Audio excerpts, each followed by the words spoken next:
économique à impact.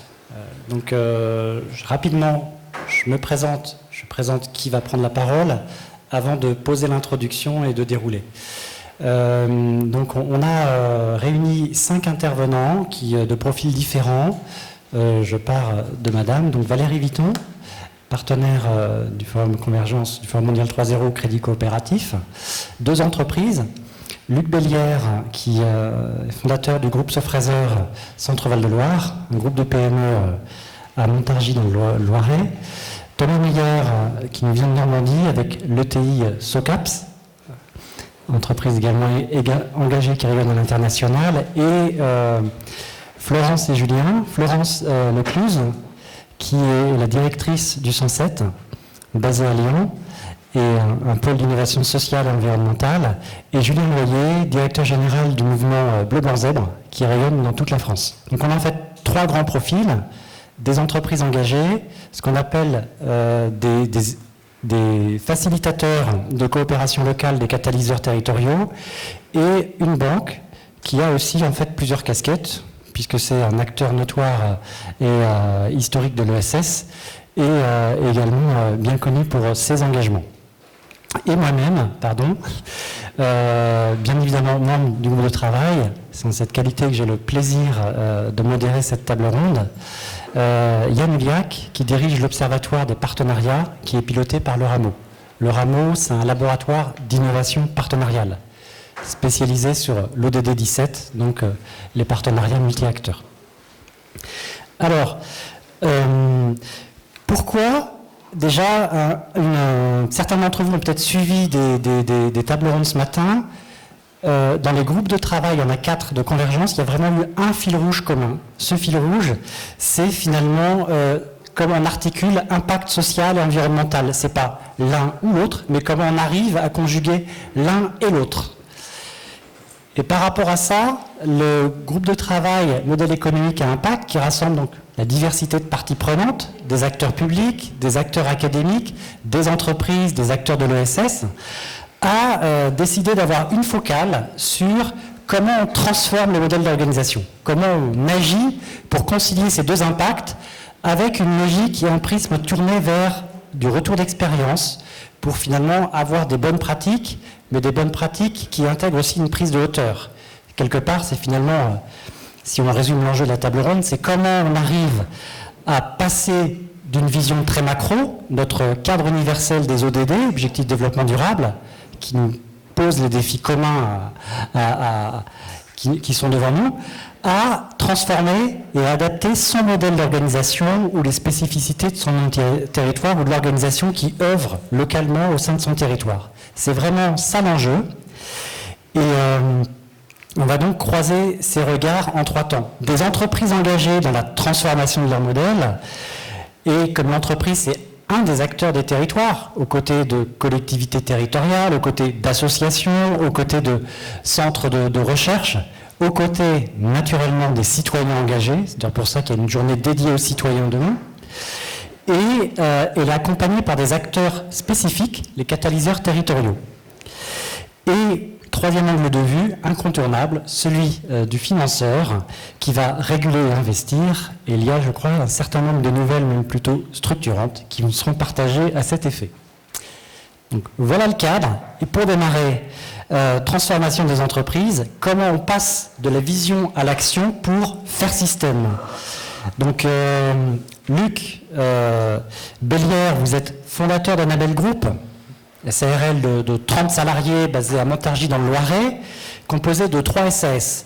Vos entreprises, elles proposent des produits et des services pour réduire les impacts environnementaux des industriels, notamment par rapport à des appareils de mesure et de maintenance, et pour des solutions d'efficacité énergétique des industriels. Dès 2000, votre groupe, qui est pionnier, s'est inspiré d'une démarche performance globale du CJD pour finalement ouvrir la voie vers de nouvelles formes d'engagement. Aujourd'hui, quelle démarche porte votre groupe et comment vous articulez votre stratégie avec les ODD? Merci Yann. Tout d'abord, effectivement, ce que le groupe est aujourd'hui, c'est vraiment le résultat d'une transformation lente qui a été commencée au début des années 2000 avec justement la démarche de performance globale du CJD, le Centre des jeunes dirigeants d'entreprise.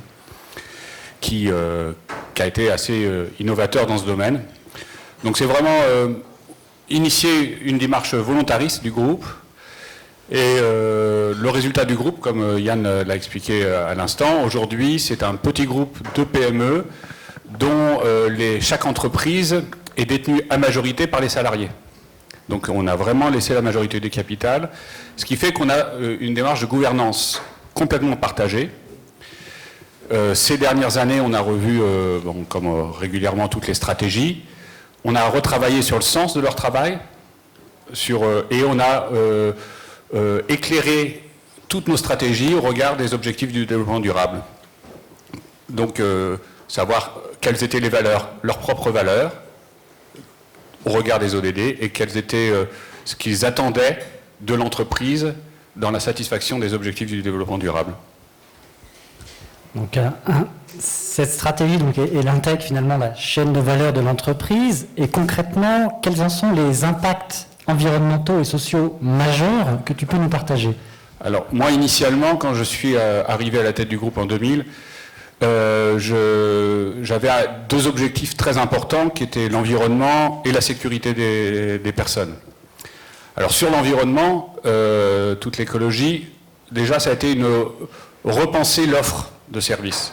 Et comme tu l'as présenté tout à l'heure, Yann, excuse-moi, je te tutoie, ouais. Mais comme tu l'as présenté tout à l'heure, d'entreprises qui faisaient des capteurs industriels ou de la maintenance, du nettoyage industriel, on a réorganisé une offre de services cohérente qui est la réduction d'impact des industries, donc les produits et services pour de la réduction d'impact. Donc on fait de la mesure industrielle qui permet de piloter les process industriels et donc de réduire les déchets, de réduire donc tout ce qui est mauvaise production. Hein. C'est aussi donc des déchets. Hein. C'est aussi, on a de la mesure qui permet aussi de réduire les pollutions, hein, de la mesure en continu sur les eaux de rejet. Et puis sur les services, on est vraiment sur l'efficacité énergétique. On va venir nettoyer toutes les surfaces d'échange thermique, donc pour réduire les consommations et pour réduire les impacts polluants. Donc ça, c'est une offre. Après, en interne, on a aussi beaucoup travaillé sur l'environnement. Tous nos produits sont éco-conçus, donc pour consommer le moins d'énergie possible, des matériaux recyclables. On n'est jamais passé au plastique, alors qu'on aurait pu, mais par choix écologique fort, avec des chaînes d'approvisionnement le plus court possible. Donc tous nos usineurs sont dans notre bassin, hein, même dans notre petite ville d'ailleurs, qui est en banlieue de Montargis. Et donc ce sont des choix qui sont assez forts. Là, on est en train de passer à la géothermie au niveau des énergies. On avait un objectif d'être en autonomie énergétique l'année prochaine, mais bon, le Covid est passé par là, donc il y a un petit peu de rallongement, mais je pense dans 2 ans, on y sera. Il y a un certain nombre de choses autour de ça. Donc on a quand même réduit sur ces 15 dernières années de 50% notre consommation d'eau, de 30% notre consommation électrique. Voilà. Puis après, il y a les enjeux sociaux, comme tu disais. Bon, alors, les enjeux sociaux, on s'y est pris à plusieurs reprises hein, pour trouver la bonne formule, mais le fait de partager la gouvernance et de le décider ensemble, il y a déjà un engagement qui est différent parce que du jour au lendemain, le chef d'entreprise, enfin, c'est-à-dire la tête du groupe, c'est-à-dire moi, je ne peux pas décider de vendre une des entreprises, puisque c'est les salariés qui sont majoritaires. Et donc, il y a une sécurisation, déjà, de ce qu'on peut faire dans l'entreprise. Et du coup, une adhésion, quand on demande de l'autonomisation, ils savent que la règle du jeu ne changera pas du jour au lendemain. Ce qu'on retrouve parfois dans des entreprises qui se sont libérées ou qu'on fait de l'holacratie, et puis tout d'un coup, le dirigeant vend l'entreprise, et les règles du jeu changent complètement. On se retrouve détenu par un groupe américain aux bonnes vieilles méthodes ultra-libérales. Et les salariés n'ont plus que leurs yeux pour pleurer par rapport à tout l'investissement social qu'ils ont pu avoir dans l'entreprise. Donc voilà, je pense que mon voisin parlera aussi de ce sujet-là. Voilà, et puis comme on a créé une petite communauté qui est une communauté de partage de moyens et de compétences, on s'est beaucoup investi, donc sécurité, environnement, et puis sur le territoire. On a ouvert nos locaux, on a réaménagé nos locaux, on a ouvert un espace de coworking et on fait de l'incubation. C'est-à-dire on partage nos moyens et nos compétences avec des entreprises, avec des créateurs d'entreprises, donc on en accompagne plusieurs. Et dans une phase de création, on les accueille même gratuitement quand ils sont de l'ESS, sur 6 mois. Et dans une phase de création, c'est déjà un pied à l'étrier qui est très fort. Nous, ça ne nous coûte pas beaucoup plus cher parce que finalement, les locaux, on les a, on les chauffe, enfin voilà. Donc, et ça peut aider au développement d'initiatives locales positives. Voilà. Merci pour ce premier retour, Luc. Donc, ce qui est très intéressant dans tes propos, au-delà des impacts environnementaux majeurs, c'est cette logique de faire cœur et corps avec son territoire et cette logique qui fera la transition avec Thomas, de sécuriser les salariés parce qu'avec la gouvernance partagée, ils sont actionnaires majoritaires et l'entreprise, quelque part, c'est chez eux. Elle leur appartient. Thomas Meyer, vous dirigez SOCAPS, qui est une société coopérative artisanale de prestations et de services, une ETI basée à Rouen qui intervient aussi auprès d'industriels et qui emploie 820 techniciens et pratiquement la moitié est coopérateur, présent dans plus de 50 pays. Donc c'est vraiment une réalité de la coopérative incarnée à l'échelle nationale et même internationale. Depuis juin 2021, vous avez adopté un statut d'entreprise à mission. Est-ce que vous pouvez nous dire finalement à quel besoin de transformation répond ce statut et comment vous l'articulez vous articulez vos axes stratégiques avec les ODD? Oui, bonjour à tous et à toutes. Donc effectivement, notre métier, c'est d'accompagner des opérateurs industriels dans le monde entier pour les aider à mieux concevoir, mieux gérer leurs outils de production, les optimiser, etc. Et on fait ça dans à peu près 120 pays tous les ans, avec 56 équipes locales réparties aux 4 coins de la planète qui font ce métier-là. Et puis, on est donc un groupe coopératif depuis 1999, donc ça fait un peu plus de 20 ans que le capital est détenu dans l'entreprise par les sociétaires, par les gens qui sont sur le terrain. Et on avait défini des lignes stratégiques, parce qu'on a un plan de croissance qui nous, pour un tas de raisons de position de marché, mais qui doit nous emmener vers plus d'internationalisation, plus de digitalisation, plus d'évolution de notre offre de services, de sorte à passer les caps de progression d'activité dont on a besoin pour nous développer. Et ça nous définissait assez bien vers où on va et comment on le fait. Mais ça n'adressait pas la question du sens et du pourquoi.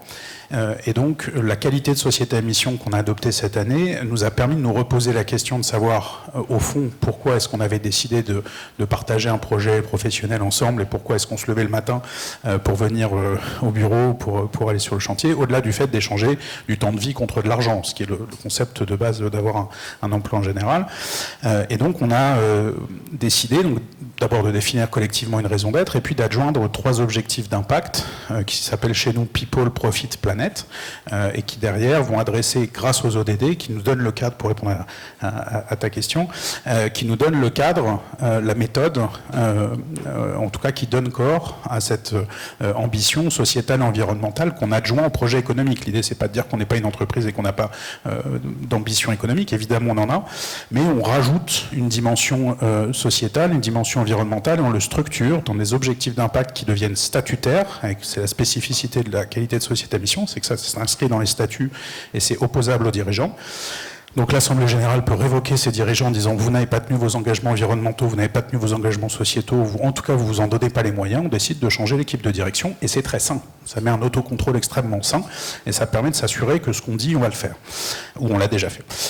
Et donc les ODD ont été choisis chez nous en fonction de ce qu'on fait, de ce qu'on est, de ce qui nous touche plus, puisqu'on n'est pas en capacité d'agir sur tous les 17 ODD, c'est extrêmement large comme champ les ODD, mais on s'est choisi un objectif de développement durable prioritaire par objectif statutaire. Donc sur le people, on va adresser l'objectif prioritaire numéro 8 et 2 objectifs secondaires. Donc sur l'axe people, encore une fois, on parlait d'emploi décent, on va parler de place des femmes dans l'industrie, c'est un énorme sujet, le rôle des femmes dans l'industrie, et c'est comme ça qu'on a construit notre projet. C'est très clair et passionnant et engageant finalement de choisir un statut qui oblige et au service d'eux. Et justement, au service de quoi, au-delà du sens, quels impacts sociaux et environnementaux avez-vous déjà démontré, ou aussi vers quoi aspirez-vous? Alors il y a deux réponses à ça. Il y a ce qu'on fait pour nous et chez nous. Donc on va dire plutôt la partie interne, ce qu'on appelle les parties constituantes en gouvernance. Et donc ça, c'est notamment l'axe qu'on appelle people chez nous, donc garantir un environnement de travail sûr, équitable et inclusif. Sûr, c'est le sujet de la sécurité au travail. En industrie, il ne faut pas faire n'importe quoi. Si on fait des bêtises, en général, on se blesse, voire on se tue. Donc c'est quand même important de travailler en sécurité.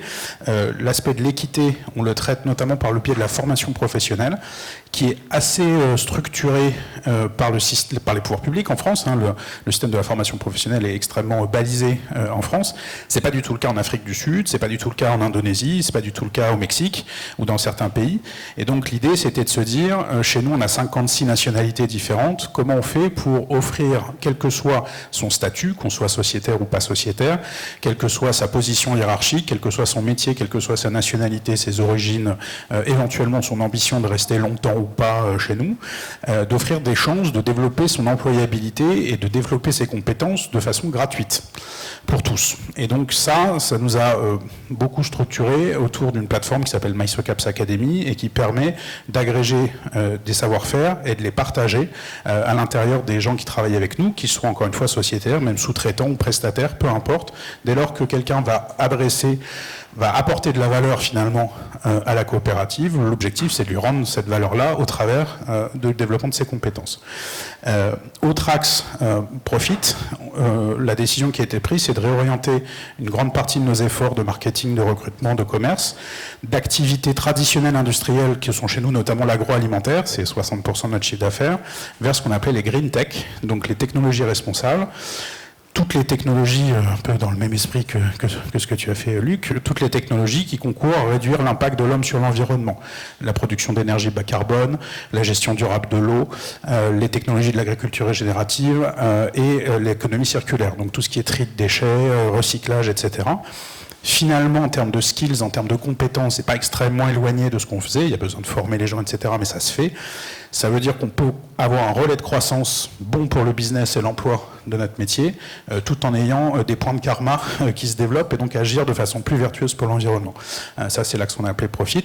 Puis enfin, l'axe qu'on a appelé Planète, promouvoir et mettre en œuvre l'éco-transition.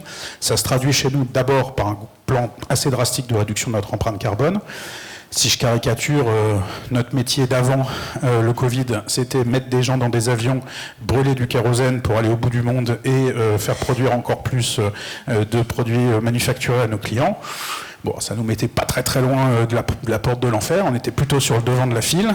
L'idée, c'est de se dire, est-ce qu'on peut faire autrement notre métier, en utilisant notamment les technologies de remote access, de connexion à distance, de réalité augmentée. Il y a beaucoup de technologies qui permettent de faire autrement notre métier aujourd'hui, pour continuer à se développer, continuer à servir nos clients, tout en réduisant très fortement notre empreinte carbone, c'est-à-dire, pour nous, le commitment qu'on a à travers le SBTI, c'est de se réaligner avec les accords de Paris.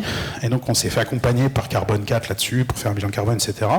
Et la conclusion, c'est qu'en 2021, on est à plus 15% en chiffre d'affaires par rapport à 2019, et on est à moins 50% en empreinte carbone pour le moment. Donc ça, c'est possible. Quand on n'a pas le choix, ça marche. Donc ça, c'est le premier axe planète. Et puis après, la vraie question, ça a été comment est-ce qu'on fait pour le diffuser chez nous. Et donc, on a mis en place deux outils. Un outil qui est le fonds de dotation, qui permet de donner des moyens financiers aux collaborateurs pour porter des projets sociétaux et environnementaux à leur niveau, à eux, à notre niveau, à chacun chez nous, en identifiant une association de proximité, en la soutenant. Et puis l'autre outil extrêmement efficace, en tout cas c'est le retour qu'on en a pour le moment, c'est le mécénat de compétences, puisque la décision qu'on a prise, c'est d'offrir 2 jours de travail par an à tous ceux qui sont volontaires pour le faire, à une association du choix du collaborateur. Donc c'est finalement 1% de notre masse salariale qu'on donne à travers ce programme-là.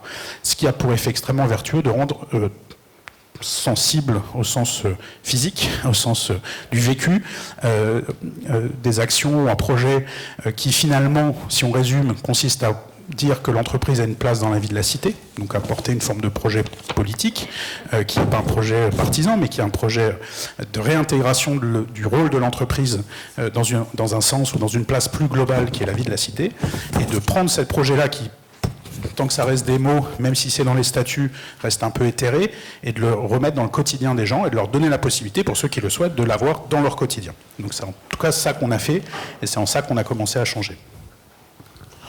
Merci pour cet éclairage très clair. J'ai beaucoup aimé l'image de l'échange de la valeur, de l'entreprise qui apporte de la valeur, et en contrepartie, il y a aussi le salarié qui va grandir et apporter sa propre valeur.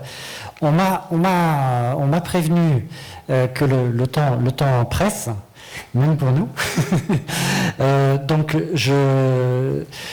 Donc si je résume, gouvernance partagée, entreprise à mission, on a vraiment une profonde transformation à l'œuvre avec des impacts croisés de vos entreprises. Et ce qui serait intéressant, c'est d'avoir peut-être juste un exemple clé, une illustration de comment vous embarquez vos équipes et vos parties prenantes externes. Thomas, vous venez de nous parler de ce fonds de dotation et de cette logique un peu d'entreprise engagée dans la cité, de corporate activiste. Est-ce que vous pouvez nous dire pourquoi finalement c'est si important pour vous la manière dont vous avez structuré ce fonds de dotation? Qu'est-ce qu'il y a comme enjeu derrière? Alors, le fonds de dotation, donc c'est un outil qui est permis par le droit français, qui est permis par le Code général des impôts, qui permet globalement de réaffecter des fonds issus, en l'occurrence nous c'est 10% des profits qu'on fait dans le monde sont réinjectés dans le fonds de dotation. Et ça, donc le fonds de dotation lui ne paye pas d'impôts, mais la contrepartie c'est que le fonds de dotation doit consommer cette dotation, soit la placer pour faire des petits et qu'avec ces petits on finance des actions, soit consommer ses ressources, c'est ce que nous on fait, pour des associations. Donc ça ne peut pas avoir de but lucratif, ça ne doit pas avoir de but lucratif. Et chez nous, ce qu'on a décidé, c'est que les gens qui sollicitent un projet doivent être un collaborateur ou un sociétaire de SOCAPS. Donc dire, moi, dans la ville où j'habite, au Cap, à Mexico, à Rouen, à Blois, j'ai une association qui me tient à cœur. Ok, très bien. On va avoir donc un check de compliance pour vérifier que ça correspond, qu'il n'y a pas de but lucratif, etc. Ensuite, on va demander, mais à quel ODD est-ce que ce projet se raccroche? Est-ce qu'on est capable de le cadrer par rapport aux ambitions en termes de développement durable qu'on s'était fixé? Ok. Et enfin, est-ce que c'est raccord avec nos statuts, puisque l'objectif du fonds de dotation de SOCAP, c'est de reverser 50% de ces sommes à des projets environnementaux, 50% à des projets solidaires.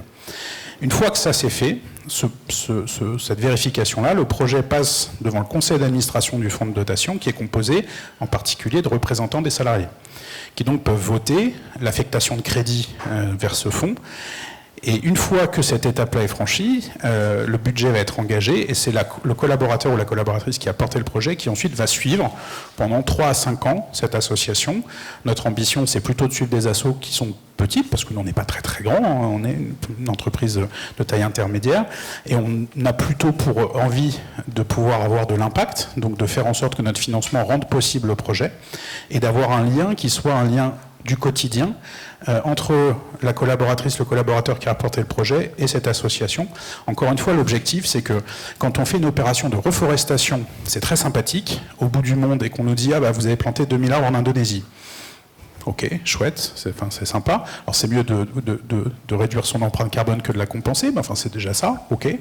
Ça n'a absolument rien de concret, c'est une image qui passe dans un PowerPoint. Ok, est-ce que ça a changé ma perception de la vie? Est-ce que pour autant ça me sensibilise? Est-ce que ça égaye ma journée à la même hauteur que quand je rencontre et que je prends du temps pour rencontrer des gens qui sont différents de moi, qui pensent différemment de moi, et auprès desquels je peux avoir une action qui va changer leur capacité à mener à bien des projets. Donc nous, l'ambition, c'est ça, et c'est en ça que le fonds de dotation permet de le faire. C'est un des deux outils. L'autre outil, c'est plutôt le comité de mission, mais ça, c'est un autre sujet. En tout cas, le fonds de dotation, ça nous permet de rendre tangible financièrement et concret dans le quotidien des gens ces projets environnementaux et sociétaux.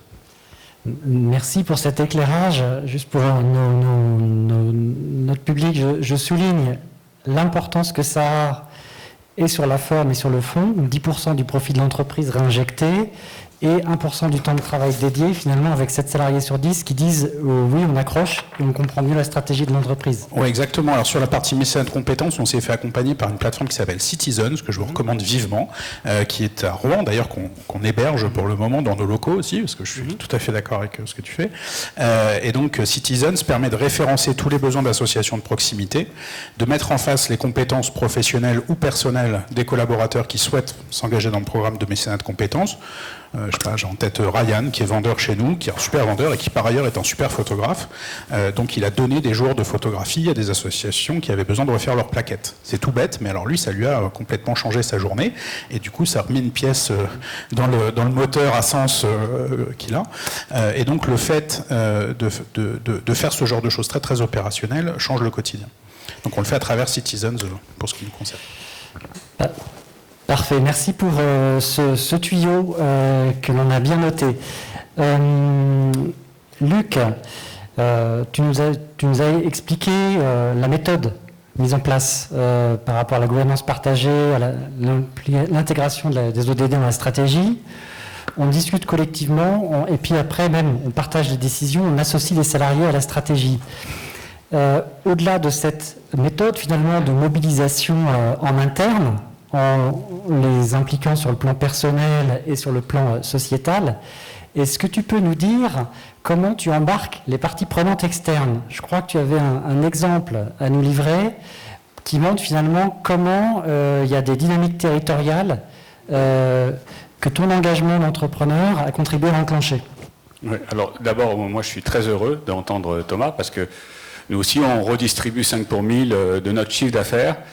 Et on le fait au regard des ODD, hein, c'est des choix collectifs faits par les salariés de chaque structure. Hein, chacun peut venir apporter l'association qui lui tient à cœur.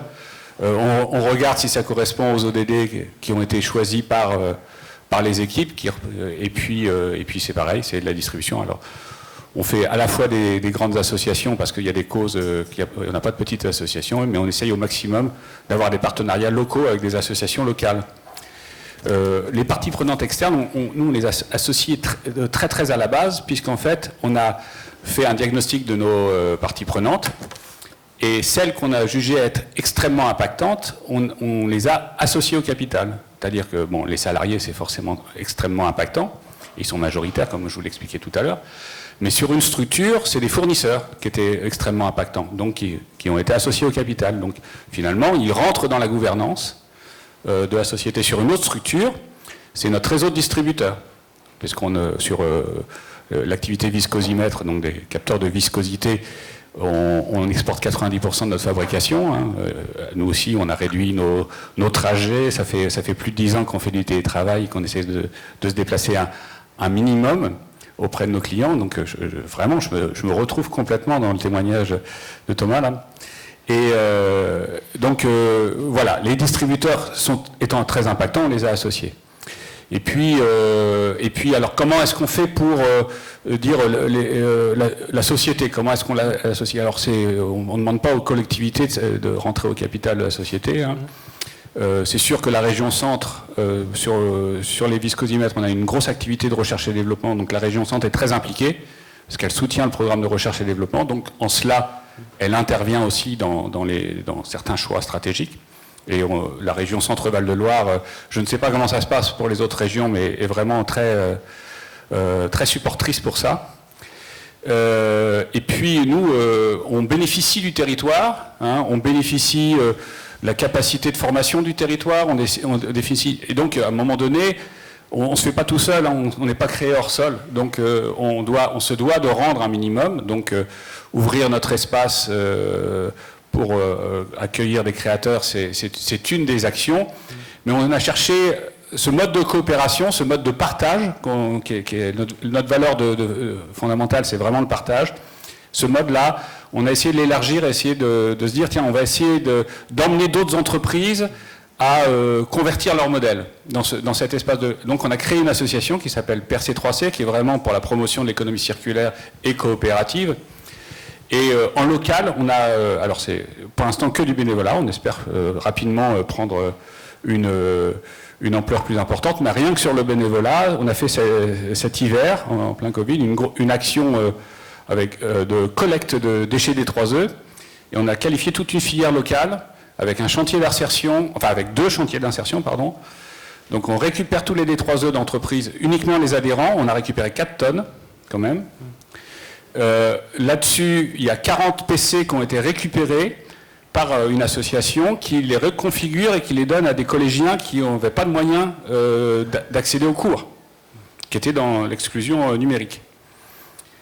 derrière tout ce qui n'a pas été récupéré, est parti dans un chantier d'insertion qui a fait du démantèlement avec que des filières maîtrisées localement. Sauf pour les cartes électroniques, c'est parti sur une fonderie à Lyon, mais c'est complètement maîtrisé. Parce que je crois qu'il n'y en a pas beaucoup en France d'ailleurs.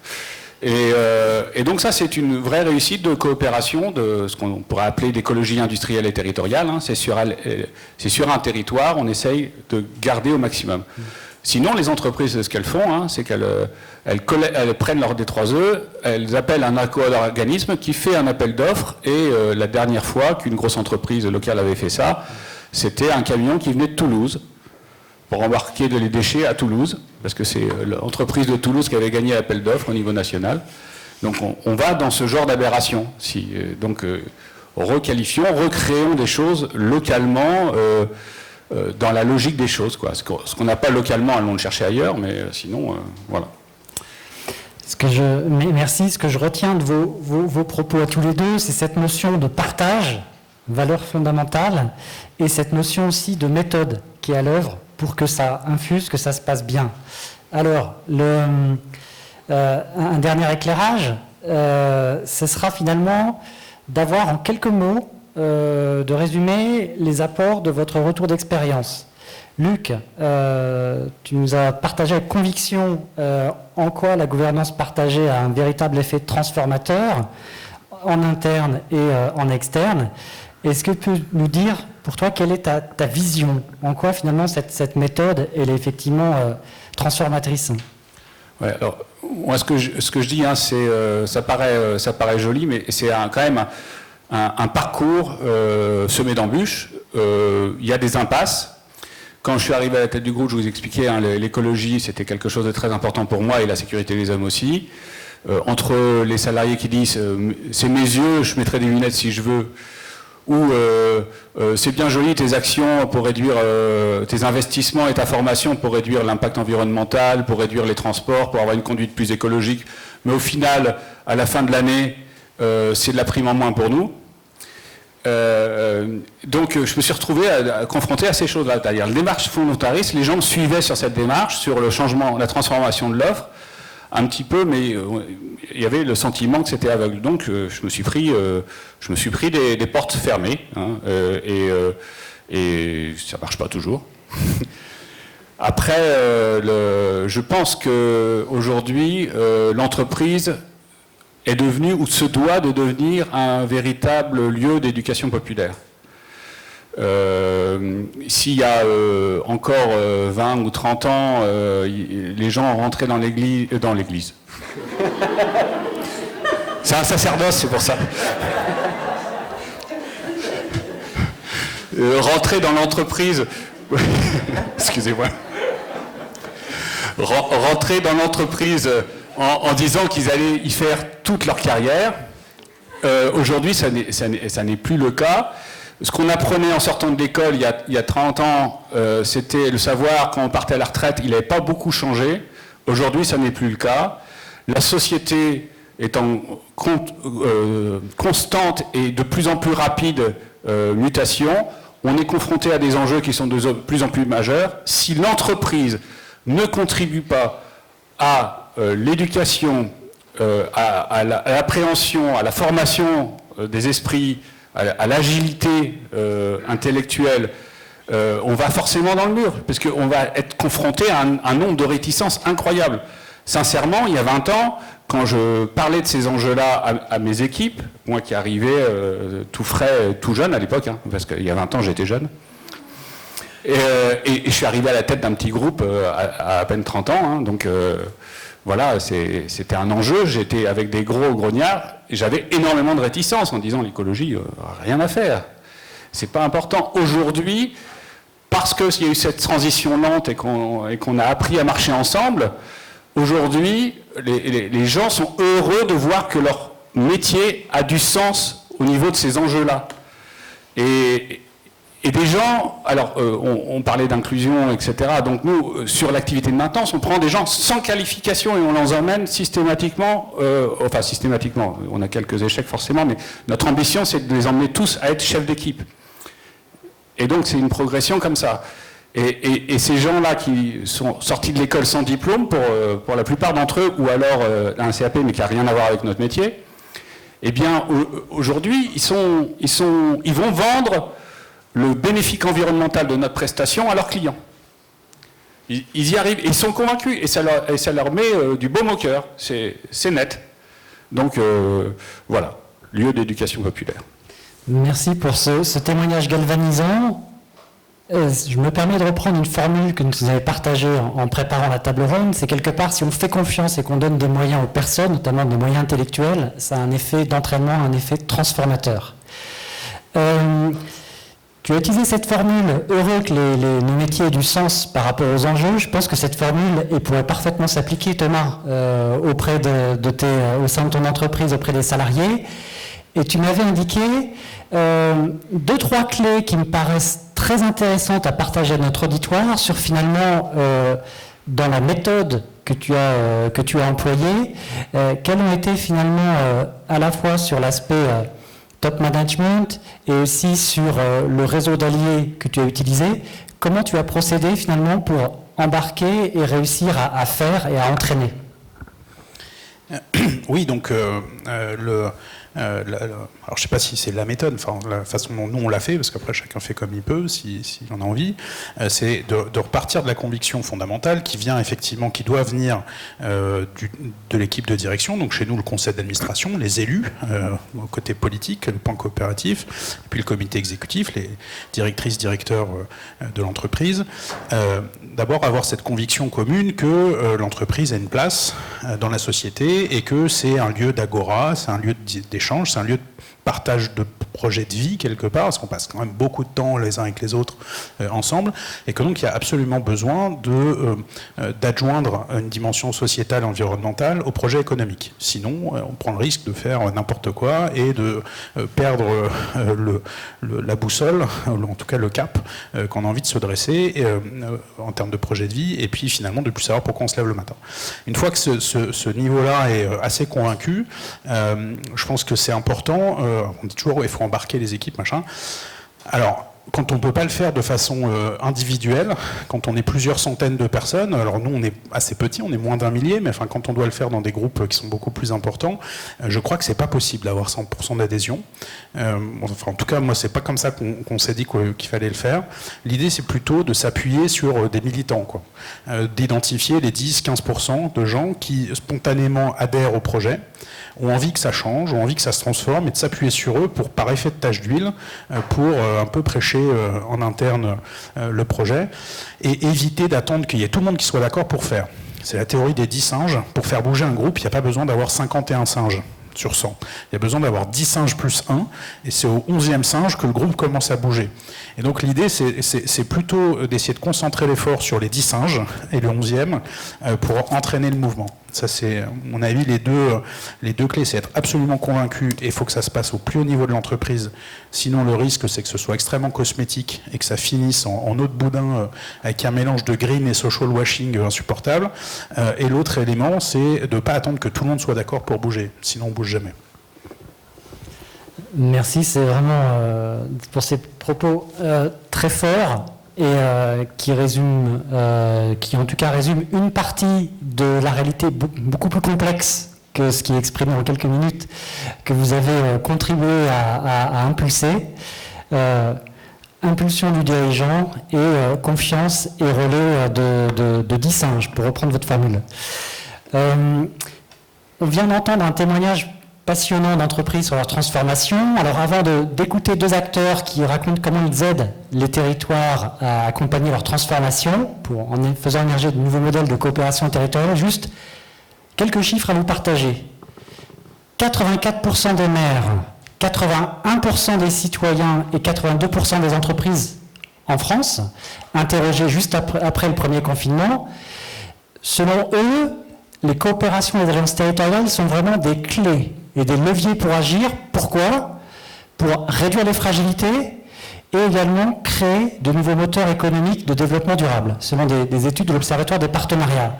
Donc ça pose un peu le cadre, et ça va être intéressant maintenant de voir avec Florence et Julien comment finalement on arrive à impulser une dynamique de coopération qui transforme les territoires et comment surtout, ce qui est peut-être le plus compliqué, on arrive à la faire tenir sur la durée, à la pérenniser. Alors, Florence Lécluse, tu diriges le 107, qui est un pôle d'innovation sociale et environnementale, qui est déjà impulsé par plusieurs parties prenantes. En 2016, la métropole de Lyon, Veolia et des acteurs de l'ESS. Aujourd'hui, 12 salariés œuvrent au sein du 107, au service de quoi? Du faire ensemble, pour accompagner entreprises, collectivités, associations et acteurs académiques, finalement, à imaginer ensemble sur comment on peut adresser, comment on peut répondre à de grands défis sociaux et environnementaux. Est-ce que tu peux, en quelques mots, nous dire finalement quel est le lien entre cette vision, ces actions et le référentiel des ODD et concrètement, comment les actions répondent à ces enjeux sociaux et environnementaux? Bonjour à tous.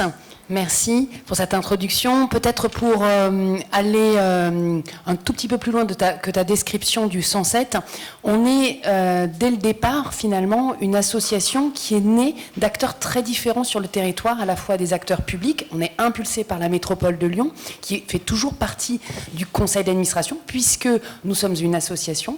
Et ces acteurs-là, la métropole de Lyon, mais d'autres acteurs ont souhaité aussi contribuer à cette initiative, Veolia, mais aujourd'hui il y a Enedis, Bouygues Immobilier ou encore Sanofi qui font partie aussi de notre association, et enfin des acteurs de l'économie sociale et solidaire. Donc finalement ce sont différents types de structures publiques, privées, associatives et bientôt j'espère académiques qui constituent notre projet. Et en 2016, quand on a lancé le projet, c'était de se dire, en fait, on est face à des défis sociaux et environnementaux immenses et aucun acteur seul ne pourra les résoudre.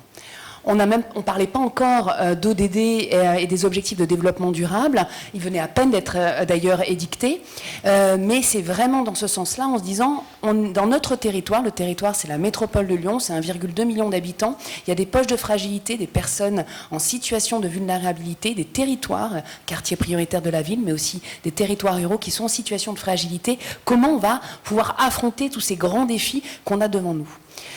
Et donc la question de est-ce qu'on travaille pour les objectifs de développement durable, elle est venue hyper naturellement qu'on a dû écrire notre projet associatif. On l'a fait récemment, on s'est basé sur 4 ans ou 5 ans de travail et on l'a inscrit dans le cadre de notre projet associatif en disant ce que nous on veut, c'est transformer, en tout cas contribuer à transformer les territoires pour qu'on puisse apporter des solutions nouvelles, ou en tout cas adaptées, qui vont répondre aux défis de mobilité, de pauvreté, d'accès à l'eau, d'accès à l'emploi, de mobilité, où je l'ai déjà dit, mais enfin, en tout cas tous les 17 objectifs de développement durable, avec le 17e, qui est comment travailler ensemble pour qu'on puisse imaginer ces solutions innovantes.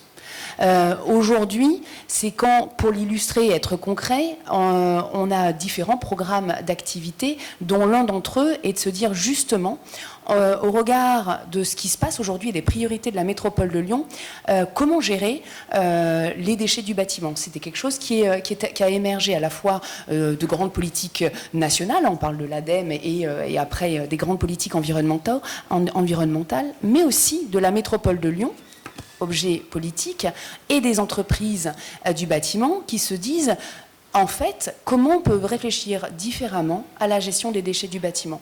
Donc on s'est saisi du sujet en se disant, mais ça on ne peut pas le faire seul, et on a réuni autour de la table une quinzaine d'acteurs, que ça va de Bouygues Immobilier à des aménageurs, à Saint-Gobain, ou encore à des associations que vous connaissez ou pas, comme le groupe Envie, ou d'autres beaucoup plus petites, Mineka, ou des structures d'insertion. Donc on a bien autour de la table tous ces acteurs-là, et on les a mis en dynamique. Qu'est-ce qu'on a fait? On s'est réunis, on a utilisé toutes nos méthodologies de créativité et de gestion de projet pour faire émerger des projets et émerger des solutions innovantes.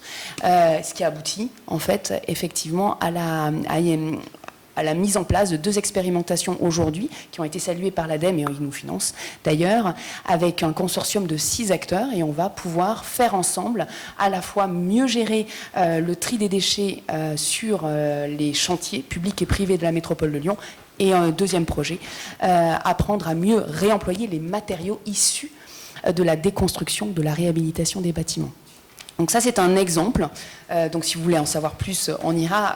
Je peux vous donner des éléments plus concrets. Néanmoins, c'est un exemple sur comment on se saisit d'une problématique des déchets et de l'immobilier, et ensemble, on va pouvoir faire bouger le système, et c'est de dépasser juste le défi environnemental pour y adosser le défi social. En quoi cette gestion des déchets du bâtiment peut servir aussi l'insertion de personnes éloignées de l'emploi, comment on peut s'appuyer sur des collectifs d'habitants, avec les bailleurs sociaux, pour travailler le social et pas juste l'environnemental. C'est un vrai défi auquel on travaille au quotidien. Aujourd'hui, on en a d'autres. Donc, on travaille sur la problématique de l'accès à l'eau pour les personnes les plus démunies, pas uniquement les sans-abri, ou encore la cyclologistique, thème aujourd'hui très en vogue, comment réinventer les mobilités urbaines et notamment la gestion des livraisons du dernier kilomètre avec le vélo. Voilà, donc c'est ces thématiques-là qui peuvent être petites ou immenses. Et bien sûr, ça prend du temps. Merci pour cet éclairage très clair, donc, qui montre comment on passe de la vision à l'action, quand en plus on a un plan d'action, un projet associatif qui montre clairement que les ODD, c'est votre colonne vertébrale finalement. C'est vraiment votre raison d'être et qui pousse, qui entraîne tout le monde à l'action, à agir ensemble. Agir ensemble, Julien Loyer, c'est aussi ce qui caractérise le mouvement que tu diriges, de la société civile, Bleu Blanc Zèbre, un réseau national d'associations qui est implanté localement dans plus d'une quarantaine de territoires, à la fois ruraux et urbains, et qui rassemble une très grande diversité de membres, d'associations de bénévoles à de grandes entreprises, pour n'en citer que quelques-uns. Bleu Blanc Zèbre, d'un point de vue de la méthode et des projets, intervient autour de 3 grandes missions: identifier des solutions sociétales, partager les initiatives et élaborer, co-construire des parcours locaux de solutions avec l'appui de décideurs publics et privés. Donc vraiment, également l'agir ensemble incarné. Est-ce que tu peux nous dire en quelques mots quel lien il y a finalement entre la manière de faire et la raison d'être de Bleu Blanc Zèbre avec les ODD, et comment, au travers de vos actions, vous recouvrez à chaque fois les enjeux sociaux et environnementaux? Oui, merci. Et bonjour à tous. Je me permets juste de réagir tout de suite, c'est que je vois plein de points communs avec l'exemple que vient de donner Florence, et je vais peut-être faire évoluer un peu ce que j'avais prévu de dire par rapport à ça.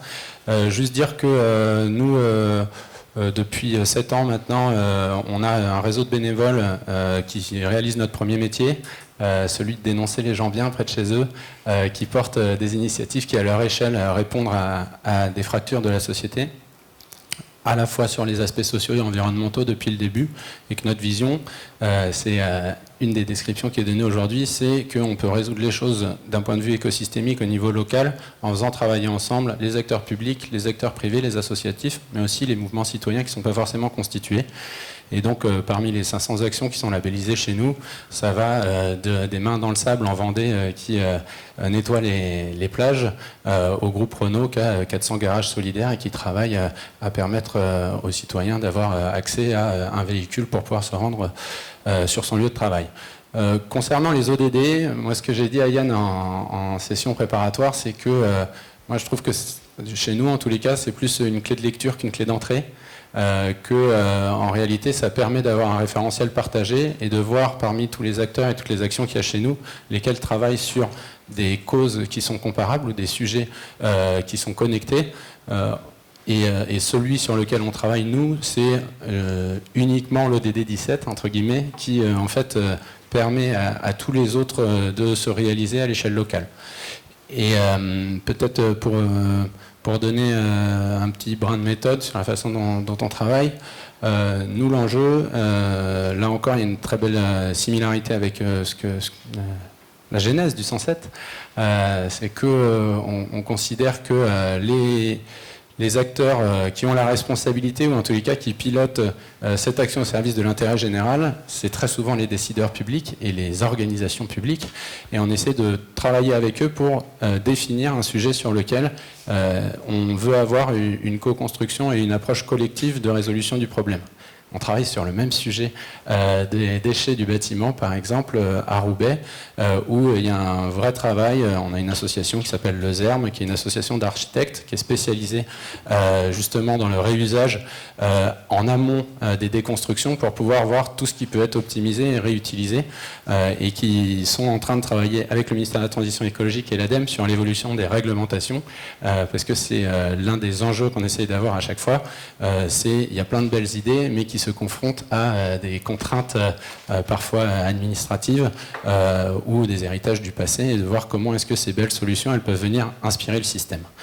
Donc systématiquement sur les territoires, on va d'abord se mettre d'accord sur le problème, et très souvent, j'ai adoré aussi vos interventions, on a plein d'acteurs qui travaillent déjà sur les mêmes sujets mais qui ne l'expriment pas de la même manière. Et qu'en réalité, une entreprise qui a envie d'engager ses salariés dans la transition écologique, elle ne va pas exprimer ça de la même manière qu'une association locale qui veut développer le vélo, et qui ne va pas non plus être décrit de la même manière que dans le plan climat, air, énergie du territoire, alors qu'en réalité, il y a des convergences fortes.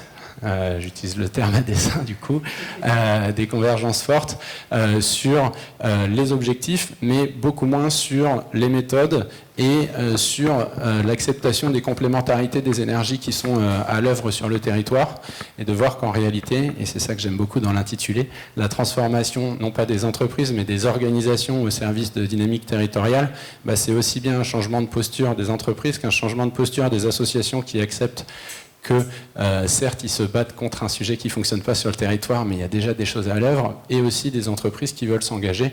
Et quand on arrive à faire l'état des lieux de ces différentes énergies, ça demande un peu de temps, et j'ai beaucoup aimé aussi le fait que ça prenne des années parfois de convaincre les uns et les autres. Nous, on travaille avec plusieurs acteurs publics nationaux et locaux sur l'évolution des postures, en particulier des pouvoirs publics qui très souvent considèrent avoir ce rôle d'animation territoriale et qui en réalité sont eux-mêmes confrontés à leur propre réalité et qui ne peuvent pas tenir ce rôle-là. Et nous, on croit beaucoup en rôle de tiers de confiance des acteurs du territoire, très souvent, un chef d'entreprise, un citoyen, une maman de quartier, un grand frère, un commerçant de proximité, ces acteurs-là qui ont la confiance de tous les acteurs du territoire. Comment est-ce qu'on arrive à, une fois l'état des lieux des ressources et l'objectif partagé décidé, on s'appuie sur eux, l'un des 10 singes peut-être du territoire, pour ensuite embarquer tout le monde. Merci, je sens aussi qu'on va avoir une alchimie compliquée à maîtriser entre la gestion du temps et le fait d'arriver à partager comme il se doit les clés principales de vos retours d'expérience très riches à tous deux. Je retiens déjà quelques idées forces. Cette logique, notamment du projet de 107, clairement contribuer à la transformation des territoires avec ce très bel exemple qui peut se décliner de manière différente, économie circulaire à partir des déchets du bâtiment, et cette idée aussi d'arriver à avoir un angle avec des tiers de confiance de proximité, et je pense que ça fait partie aussi de l'une des grandes forces de vos structures, c'est de contribuer à faciliter un changement de posture des uns des autres pour qu'ils comprennent que seul c'est bien, mais ensemble c'est peut-être aussi intéressant et très constructif sur le plus long terme. Au-delà de ces enjeux partagés, Julien, est-ce que tu peux nous dire en quelques mots comment finalement tu mobilises les énergies localement, et peut-être nous partager pour quelques acteurs, je pense notamment acteurs publics et académiques, comment tu vois leur rôle pour contribuer à transformer les territoires?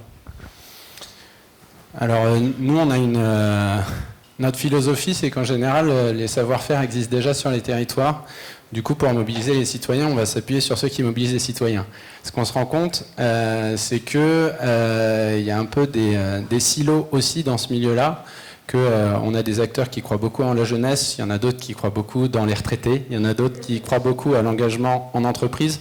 En réalité, quand on prend n'importe quelle ville de plus de 100 000 habitants, par exemple, il y a toujours une antenne locale d'unicité, il y a toujours une jeune chambre économique, il y a toujours une antenne de France Bénévolat, et qu'ils ne se connaissent pas les uns les autres. Il y a toujours plein de gens qui font la fête des voisins grâce à Voisins Solidaires, et qu'en réalité, ces différents acteurs-là, ils mobilisent du monde, ils voient des énergies, mais ils n'ont en général pas le logiciel pour voir vers où est-ce qu'ils peuvent s'engager de manière coordonnée. Et donc d'abord, c'est de réunir un petit peu ce terreau-là d'énergie pour se dire, ok, sur le territoire, j'ai 1000 voisins, j'ai oublié ceux qui mobilisent les entreprises, je pense à Pro Bono Lab, je pense à Vendredi, je pense à Bring the Way, une nouvelle association qui vient de se créer autour de l'engagement des ETI, et de se dire qu'en réalité, ces acteurs qui savent déjà mobiliser les uns et les autres, c'est le premier terreau du territoire qui va pouvoir se mettre au service d'eux.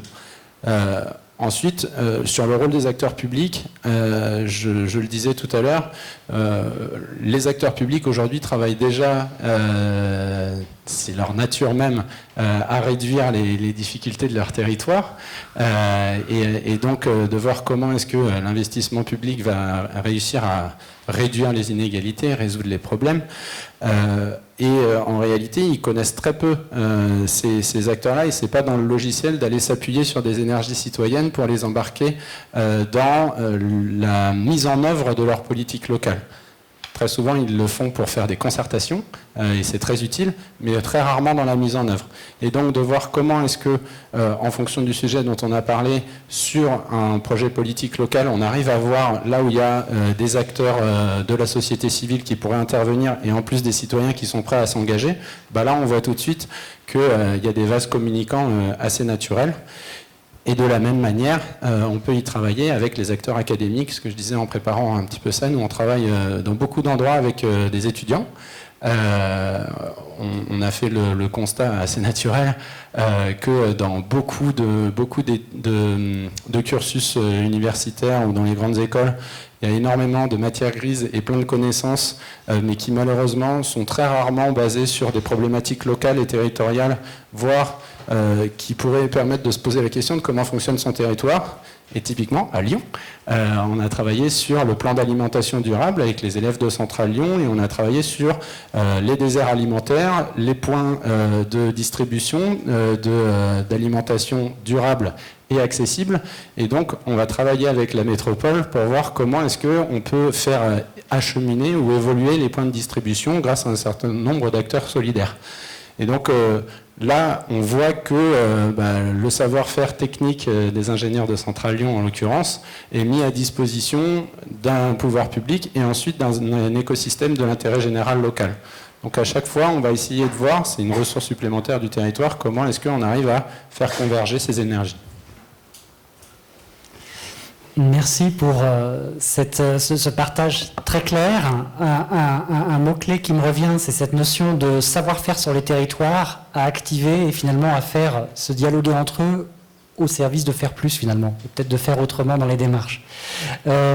Florence, on vient de voir avec Julien finalement la question du comment, de comment on embarque, et on en a parlé. C'est intéressant de savoir aussi pourquoi, et notamment pourquoi ça peut se mettre en place, ces dynamiques de coopération, notamment avec la vision des entreprises, et d'avoir également ton regard finalement sur le rôle que peuvent jouer notamment des acteurs comme les acteurs publics et académiques qui ne sont pas autour de la table, et du coup que l'on va indirectement écouter. Tout à fait. Dans la genèse même du 107, dans la métropole de Lyon, il y a les entreprises. Aujourd'hui, il y en a 7 qui font clairement partie du conseil d'administration, et chaque année, on doit travailler avec une vingtaine d'entre elles. Alors, on peut parler effectivement de Veolia, Enedis ou Sanofi, qui sont des grandes entreprises, ou encore Saint-Gobain, mais il y a aussi des entreprises de taille intermédiaire, comme, je vais citer Serfim, pour toujours filer mon exemple sur la gestion des déchets du bâtiment, qui est un spécialiste des déchets du bâtiment de la région Auvergne-Rhône-Alpes. Et donc, au fil des ans, on travaille avec un nombre important d'acteurs privés. Et tout notre enjeu, c'est de se dire comment, toi, acteur privé, tu peux faire partie d'un projet qui ne t'appartient pas que toi. Donc ça peut passer, mais c'est surtout comment le démontrer qu'en participant à un projet collectif, si on parle de mobilité urbaine, d'accès à la santé, à l'eau, etc., ça peut aussi servir ses propres intérêts économiques et de développement de métiers, de business, etc. Parce que ça, effectivement, il faut qu'on l'ait aussi en tête. Néanmoins, de le faire différemment en faisant attention, en prêtant attention aux problématiques, notamment sociales, et aux populations les plus fragiles. Donc il y a en tout cas, nous, on a une vraie mission qu'on réaffirme aujourd'hui, c'est de participer à la transformation des territoires, mais mais aussi à la transformation des organisations, ces fameuses entreprises, pour qu'elles se saisissent concrètement, opérationnellement de ces enjeux soit sociaux, soit environnementaux. Et nous, on travaille parfois avec la direction RSE, il y en a peu en région, mais ça arrive, et effectivement, on contribue finalement de participer au projet avec le 107, ça contribue à leur propre stratégie de responsabilité sociale des entreprises, mais des fois, et c'est le plus souvent, on travaille directement avec les directions régionales, la direction innovation ou encore la direction marketing régionale, parce que finalement, ces équipes-là sont intéressées de contribuer concrètement à un projet qui a du sens et qui les fait travailler avec d'autres, parce que, comme tu le soulignais, en fait, elles ont une méconnaissance, mais comme tout le monde, on a une méconnaissance des autres acteurs de qui ne fait pas partie de notre environnement proche, des associations, des entreprises sociales ou encore de l'acteur public. Et donc, c'est vraiment de se dire, mais en fait, ça vous ouvre et vous voyez différemment et ça peut être un vrai relais de croissance ou de développement pour vous et le faire d'une belle manière. Pour les acteurs publics qu'on a, au-delà de... Ils sont pour nous, c'est essentiel puisqu'ils sont structurants pour le territoire. Néanmoins, ils n'ont pas, je vais poursuivre ce que tu disais, ce qui leur manque, c'est aujourd'hui le temps et les moyens pour faire de l'ingénierie de projet. Ils peuvent soutenir des projets, mais des fois, ce n'est pas leur compétence ou des fois, ils n'ont pas les compétences. Et donc on est là aussi pour appuyer, pour les aider et puis aussi faire bouger leur propre posture, ne pas être juste je décide moi collectivité, mais écouter d'autres acteurs et faire avec. Ça prend du temps et c'est pas évident.